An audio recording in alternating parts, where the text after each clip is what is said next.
Welcome to the University of Cincinnati Bearcats on the Prowl, part of the Grueling Truth Radio Network. As always, I'm your host, James Ernest, along with my co-host, Mark Fightmaster. Mark, what have the Bearcats been up to?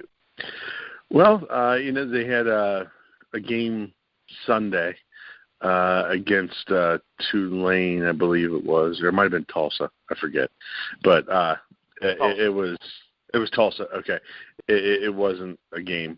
It was, if I can use the term curb stomping here, that would be pretty much in effect. They handled them very well on Sunday. Now, the Wednesday before, they had a bit more of a challenge when they played Temple at Temple, won 56-50, I believe. And that's a big win for them, for UC.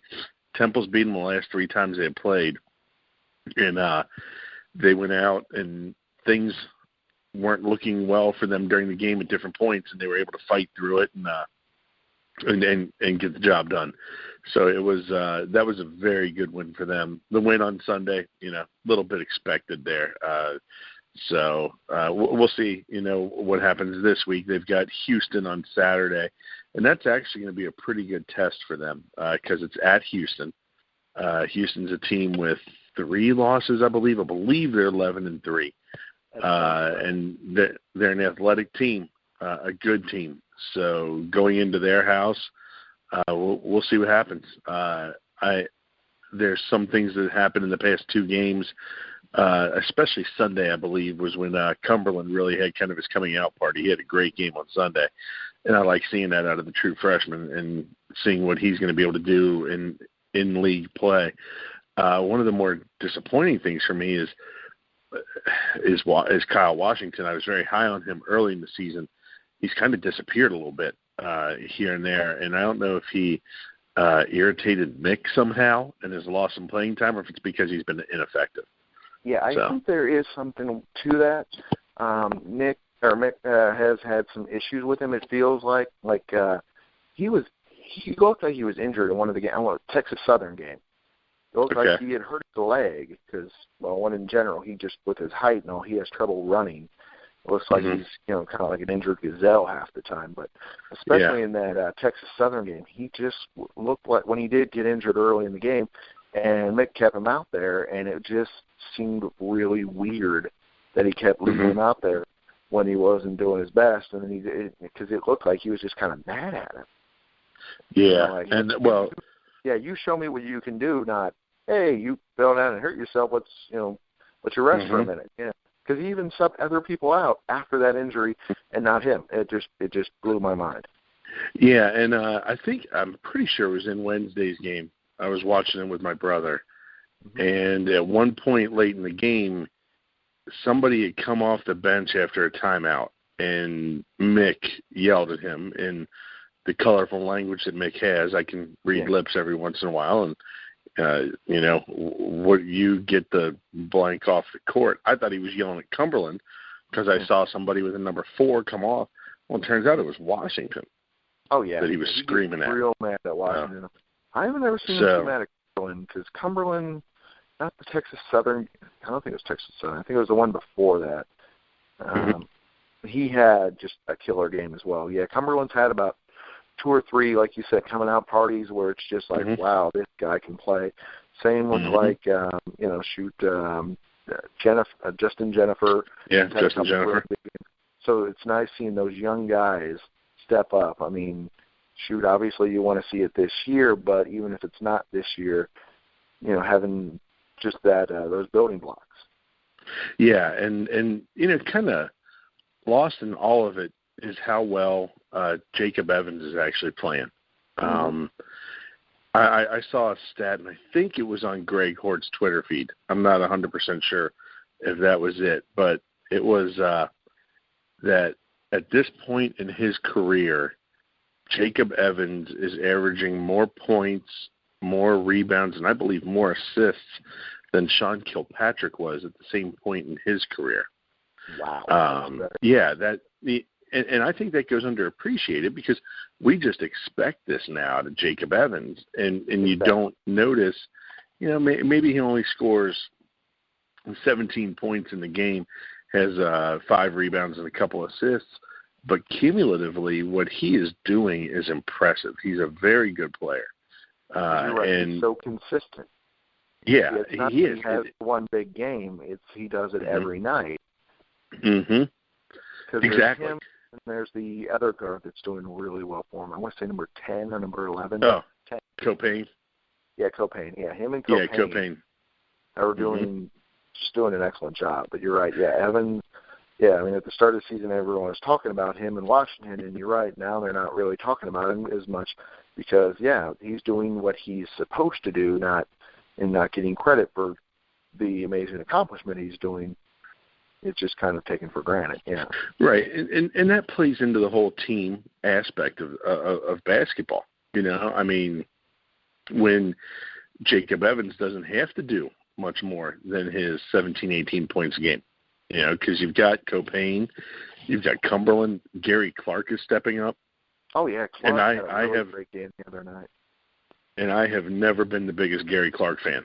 I've always felt that he may have been somewhat overrated, but he's actually putting together a very good year this year. And also, I don't want to overlook the defensive contributions of Kevin Johnson. He is really stepping up and playing very well. You know, the local kid is doing great, and you can always rely on him to be on the other team's best scorer. Exactly. Yeah, the other night he ended up leaving it all out. Or so almost every night he leaves it all out on the court, but he took some bumps in a couple of the games. Oh, yeah. And he just got up and kept playing it, which just baffled. I mean, how hard he hit. A couple of nights where he, just bashed his head. I mean, it just. Yeah, his defensive game is outstanding, and anything they can get from him offensive is just a bonus. But he's a very good 3-point shooter, and I think that was the biggest part of his game coming out of Summit when he graduated was his 3-point shooting. And it's always been a little bit off, it seems, but something seems to be clicking this year for him. So, now that we're in conference play, the games are going to get tougher. We're going to see those low-scoring games like that Temple game, 56-50.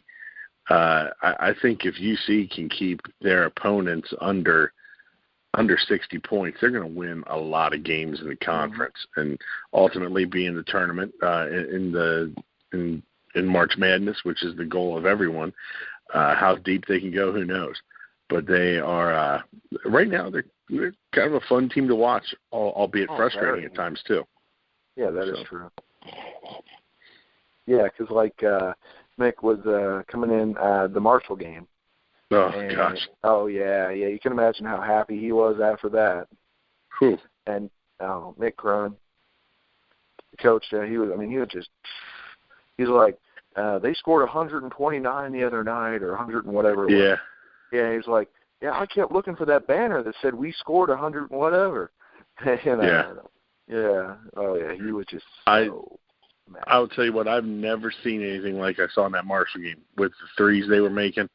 Oh, yeah, they were just hitting everything. That game really showed a lot about the guts of this team because they were down so much. I mean, they were down 19 points at one point early in the game, and then they come back and battle back and they get it into overtime and then take over and win it in overtime.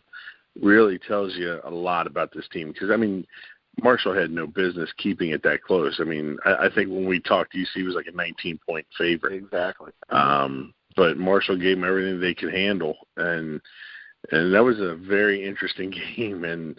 But again, as I was saying, I think, the defense wasn't there that night, but also, they got kids shooting 3-pointers from 10 feet behind the arc and making them.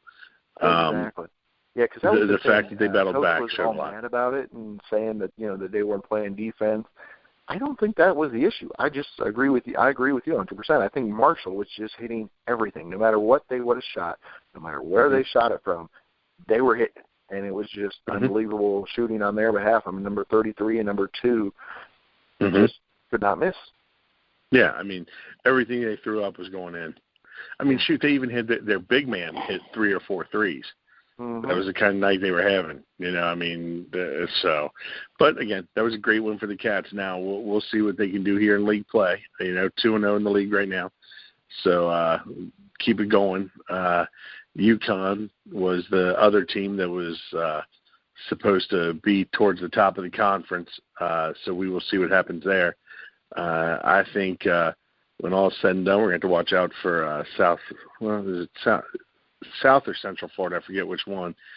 And I think Houston is going to be right there.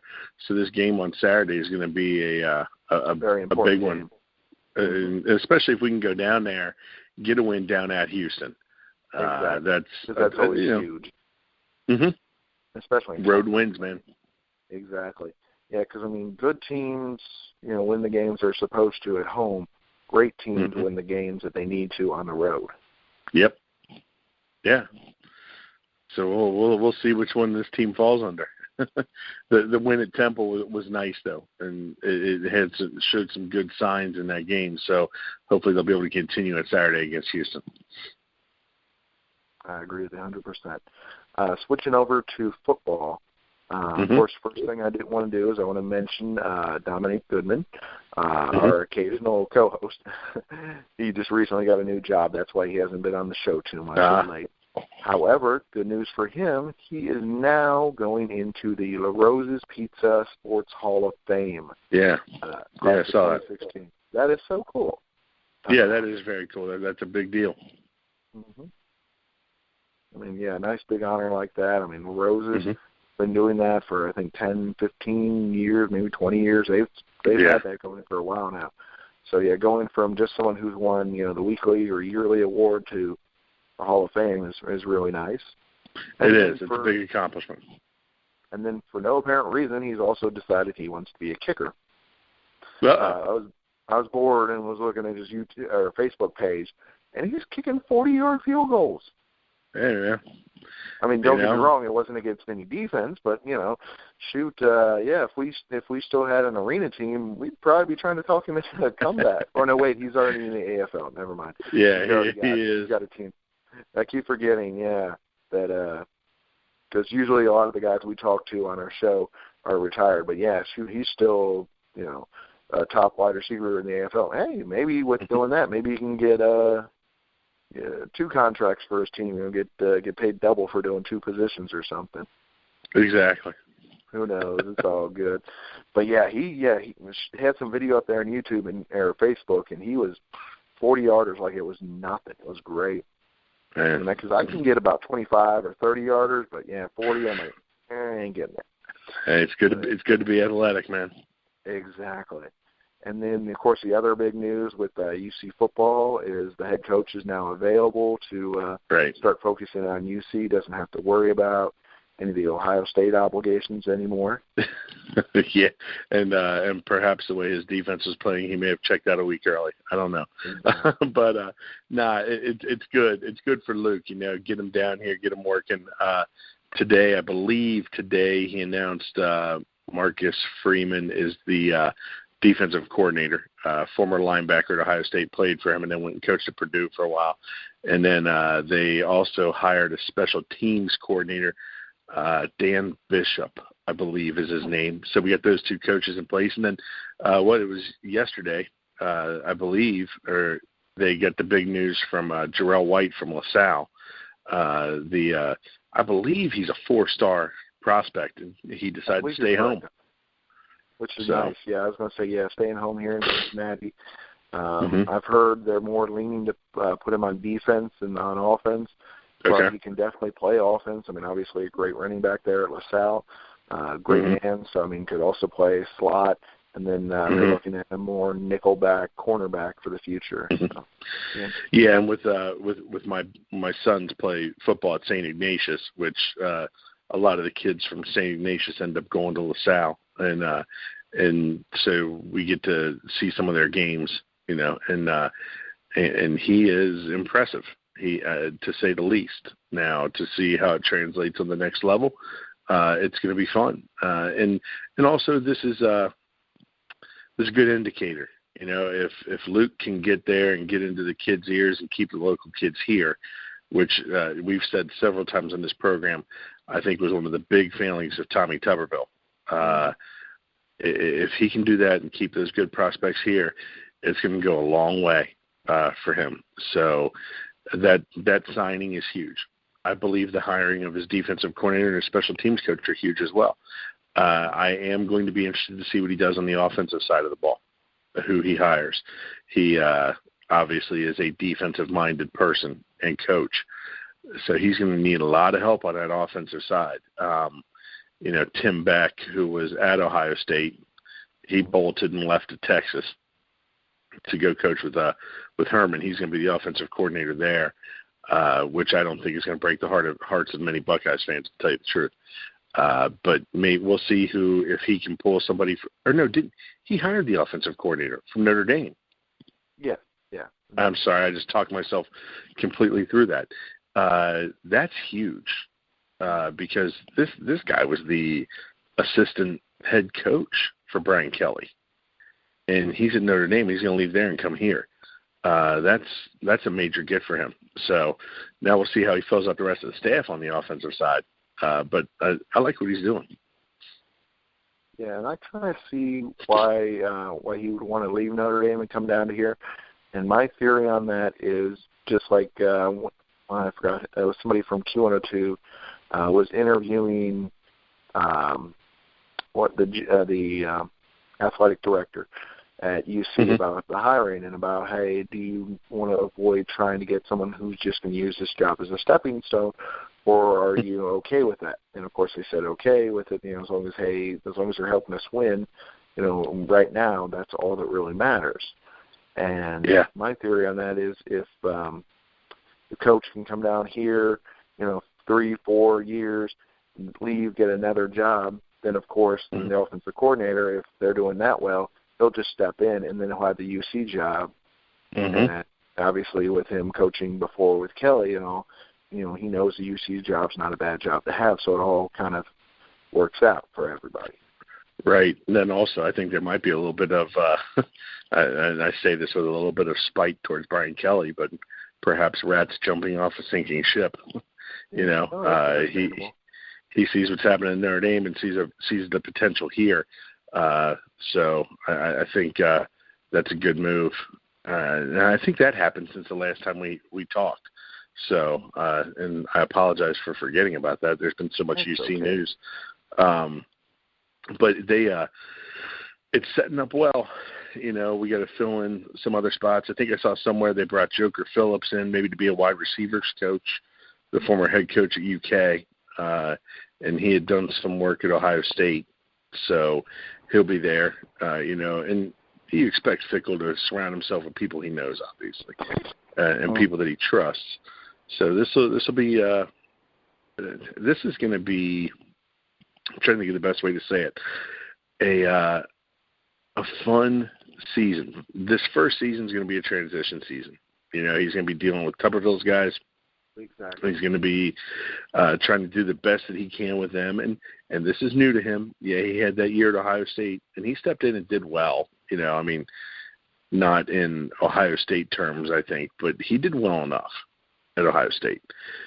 So I'm excited to see not just year one, but year 2 and 3 once he starts getting his young guys in there. So might have to have some patience in this first season. They're not going to compete for a national championship right away, but they're going to be a team that will determine their own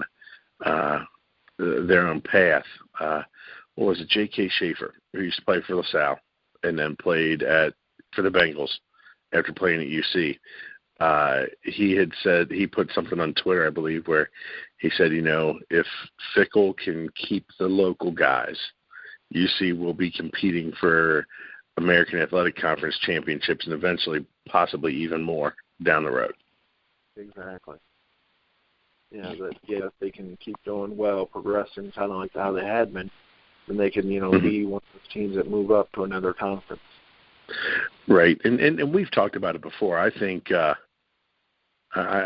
world of the athletic conference is going to distinct. We may have to keep the names of the big conferences. But I believe, eventually we're going to be to where there's maybe 6 major conferences, and that's about it. And so hopefully UC can get into one of those and compete. This is a very good time to be a UC football fan, I think, provided you can have the patience. Sounds good. So let's see. Hopefully next week we'll have another exciting guest on. I'll be working on that the next couple of days. I want to thank Dante Vaughn for being interviewed by us the other night. Unfortunately, it didn't get recorded the way I would like, and there were some accidents, but it happened. So we're looking forward to other UC Bearcats coming on the show. And see, of course, we got the big games coming up. I'm excited about, I know it's 3 weeks away from now, but I'm already excited about the Crosstown Shootout coming up. That game is going to be huge. I mean, not so much on if they get in the tournament or not, but if, just bragging rights. It's the local bragging rights. That's what matters in this one. Plus, I mean, with both teams doing so well, I mean, that could help somebody maybe get a little bit better seeding, that kind of thing. So it'll be interesting to see. Yep. Any final thoughts? No, let's, excited to see what happens Saturday against Houston. Again, like I said with the football stuff, I think this is a good time to be a UC sports fan. They a lot of good stuff happening and a lot of positives on the horizon. I agree with you. And, looking forward to the rest of this basketball season and the upcoming baseball season. So, fans, for James Ernest and Mark Fightmaster, this is UC Bearcats on the Prowl, part of the Growing Truth Radio Network.